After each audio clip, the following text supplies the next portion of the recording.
Hey there. With this one, like the overall impression of this energy is that you're in a position where someone is going to lead you to exactly what it is that you need. And by someone, it feels, somewhat open to interpretation as far as whether like that is a specific person or more of an energetic entity. However, I think that there is like a sense of importance to the energy that you follow, whether that is a guide, a friend, something else like that. So I kind of want to look into who or what is that energy to you, and what are they leading you to? Because this feels like a good thing. Um, I do like that, like on our first card, time here, we literally see this arrow leading through the maze. It says distill yourself, and then we have Daisy, be yourself. So this feels like a sense of someone that leads you back to who you really are. Like this, there's almost this internal maze sometimes that you feel like you have to go through in order to find yourself at the end of it, as opposed to the version that you have maybe been forced to curate for other people. And this feels like someone who the only thing that they ask of you is that you get back in touch with yourself on like a core values level.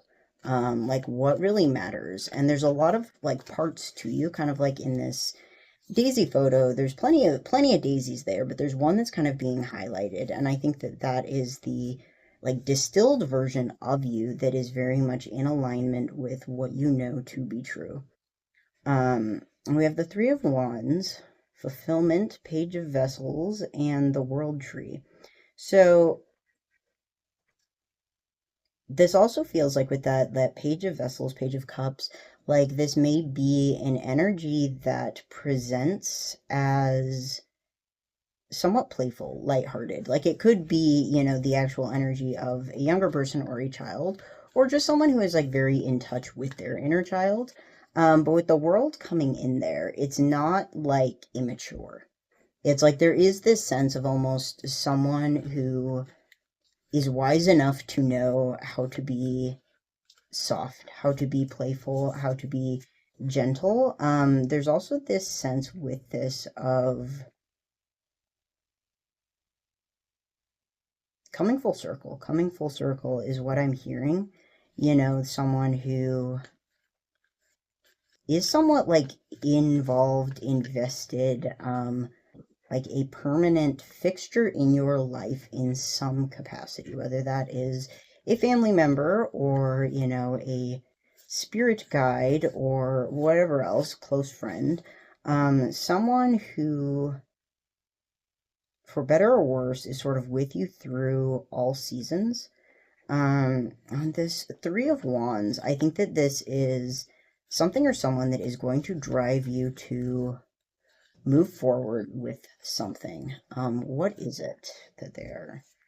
Ace of Wands, the Empress, Eight of Swords. So I think that there's been maybe a spark or an offer, something that someone is A, for some people trying to give you, or B, for some people, um, something that someone is like inspiring you to create. But there has been some external struggles, combined with like internal imposter syndrome in some case, or this feeling of like helplessness. Like if you are the part of the collective who is, someone's like trying to receive something, I was going to say someone is trying to receive you something. Words, someone is trying to allow you to be on the receiving end of like their energy, their affection, their passion. There may be this feeling of, oh, but like what if I feel trapped, or oh, but what if I'm not good enough, and if there's this, you're the end of the collective that is looking to invest in some kind of creative endeavor. I think that there's a sense of, oh, but what if I'm not good enough? Oh, but what if it doesn't go anywhere? Oh, but what if this is a bad investment or waste of time type of thing. And I'm getting that this like Ace of Wands, it may not even be coming from the person that we are talking about before. This is more like the situation that you're in. And I think that something about this other person, if this is not the person that is offering it to you, is going to kind of like align the situation as a whole. Queen of Wands, the Tower, Knight of Wands. So there's something about maybe things getting a little tough or not going the way that you wanted them to with the Tower there. And Queen of Wands, Knight of Wands, it's kind of funny. I'm like getting specifically with this Knight of Wands that is a fox. I don't know if any of you have ever played Skyrim, but there's kind of this funny thing that is just based on like the way that the map is designed, that if you like chase a fox, follow a fox, it will almost always lead you to treasure. And it's not because they programmed it that way, it's just something about like the nature of the grid. But there's this sense, and I think it's interesting because we have a rabbit here and then we have a fox. One of which, may be inclined to chase the other. And so I think that like we're kind of back in this energy of like talking about this energy that's kind of like leading you to something that you need, that sometimes it may not feel like leading, it may feel like chasing you through, disaster after disaster, or it may feel like, even an energy that is sometimes, stressful to you, not because they're doing anything wrong, but just because there's almost like a push for you to act on intuition, act on impulse, not be quite as careful or controlled, because I think that sometimes the careful or control can veer into this sense of entrapment, with that Eight of Swords up there. And so I think that sometimes this may like honestly just like frustrate you into taking action as just like, well, you know what, I'm gonna do it anyways. And this sense of, not in like a way that is harmful to you, like I don't think we're talking about like, oh, a toxic ex-partner who just like frustrates you into doing the right thing. This is more like, the friend who's really fun and goofy and refuses to like let you stay down in your head and ruminating on stuff, that kind of gets you to be like, well, you know what, like just fuck it, I guess, why not, why not. So what are they leading you to? Moon, Five of Cups, the Ten of Pentacles. So it's like they're leading you through or pushing you through the difficult times to a much greater sense of stability on the other side. I point this out almost every time I use this deck because it's one of my favorite things about it, is that some of the cards, while they do have the traditional like tarot correspondences that you would expect from a tarot deck, they also have kind of like their own spin on it. So like this Five of Vessels corresponds to the Five of Cups, traditionally a card that is loss, grief, sadness. But the key word for this one is ecstasy, and the specific way that this card like depicts or understands like that kind of loss and difficulty is this feeling of like moving through it, letting yourself move through it, letting yourself find joy in the catharsis of it, and especially with the moon there may be something that, even like grief, that is just kind of like lingered in your subconscious. And I think that like letting yourself be passionate and spontaneous and excited and creative, may be harder because of like this grief that you've carried subconsciously without knowing. And I think like that may be something that has held you back from achieving the level of stability that you want with this Ten of Pentacles home. And so it may be that, sometimes even without trying, this is someone who kind of like triggers you and triggers like that energy that, has sort of been like lurking under the water, reflected in your subconscious to come up and to be released. And it's almost like this, because like I said, this may not be the person who's like making the quote unquote like offer to you or whatever else, but this is someone who's almost like leading you on a journey through yourself by helping you to bring up whatever you need in your subconscious and allowing you to see that for what it is. See that as a reflection of the past, of the um, anxieties and illusions that were perpetuated on you. I think a lot of that being related to, like what you deserve and what you're capable of. Especially, again, like in relation to the fact that, like, this deck's keyword for the Ten of Pentacles is just home. You may have had like a rough home life or a rough like upbringing or like not a lot of stability or support offered to you. And there's something here about whatever offer you're looking at, whatever project you're looking to move into, this being something that is going to be a supportive factor in creating the stability that you want, the home that you want, whether that's, an offer of partnership or that's like a new business project. There's this sense of you now have like this other energy like taking you through your own subconscious to try and prepare you for and create space for like the level of openness and stability that you need in order to have that like stable ending, have that thing that really lasts for you. Is there anything else this collective needs to know? Seven of Cups, Ace of Swords, the Sun.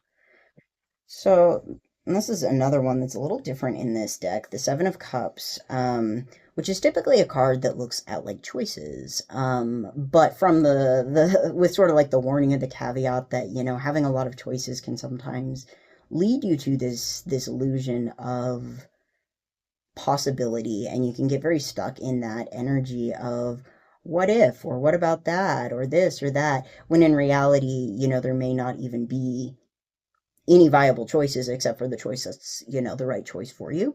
But in this depiction, instead of having like the seven cups that we usually see that are filled with like different objects, items, symbolic representations, there's empty cups and a skull, and the keyword is mourning. And it's a lot of like mourning what never was, but more than that, like mourning what couldn't be. Sort of taking the more realistic look at the energy of the Seven of Cups that is very much, what about this, what about that, but like deep down, the options that you think of as options are not really options, kind of a thing. And I think that there's this sense of, as you accept like what never was and what never could be, it's like then you make room for what actually is and what actually is meant to be, which is, I think, a very good thing, because the path that you're on is leading you towards a very successful outcome, but one that is written in truth. I'm hearing just like the phrase like straight as an arrow. Something about getting yourself back on course so that you're not so moved, impacted, or influenced by things that were not meant for you, for things that were, very misaligned or illusory in their scope. And I think being seen as yourself, for yourself, and having that be the key to success. It's like if you're the part of the collective that's looking at a collaborative project, it's like it's a kind of project that will ask you to create, to build, to collaborate from an authentic place. If this is like a relationship type thing, then this is a relationship that will ask you to show up in your communications and your energy in, your most unmasked and authentic self. And I think that there may be some some grief there about situations that you would have liked to work, but were not compatible with your authentic self, with your true creative potential, things like that. And I think that even if, those things were never really aligned with you, there's still something to be said for like letting yourself grieve the loss of possibility, that comes with stability, that comes with commitment, that comes with committing yourself to a person, a path, a project, accepting that the other doors are kind of closed. Not to say that you can never change your mind, but I think that there's maybe a lot of things that you tried to be for other people that didn't really work out, and they didn't work out because, the only thing that you can really be is yourself at the end of the day. And I think it's okay to grieve the versions of you that were never really real, but maybe you wanted them to be. And the doors that those versions of you would have walked through, even as you are walking towards a version of you that is more aligned and more attuned to what you really want and who you really are. And I think it's okay to forgive yourself for being who you are, even if that does close down, other doors, other avenues. It's not a bad thing, it's not a bad thing, but I think that sometimes it does take time, and it does take a reevaluation of the past to really fully consider like what those other options meant to you, and what it means to you to really shut the door on that. Because I think that ultimately you're headed in the right direction. You're going where you need to go, and who you are is better than who you couldn't be. But we hold space for all of it, and even, the version of yourself that didn't want to be yourself, or the version of you that someone else didn't want you to be, it's all accepted. And through that acceptance, I think, is where you really find the catharsis and the meaning and the clarity that you're looking for. So, hopefully that helps. I think that as long as you are tuned into and addressing the energies that come up and, following the trail as it presents itself, you're gonna be just fine and end up exactly where you need to go. So, best of luck out there.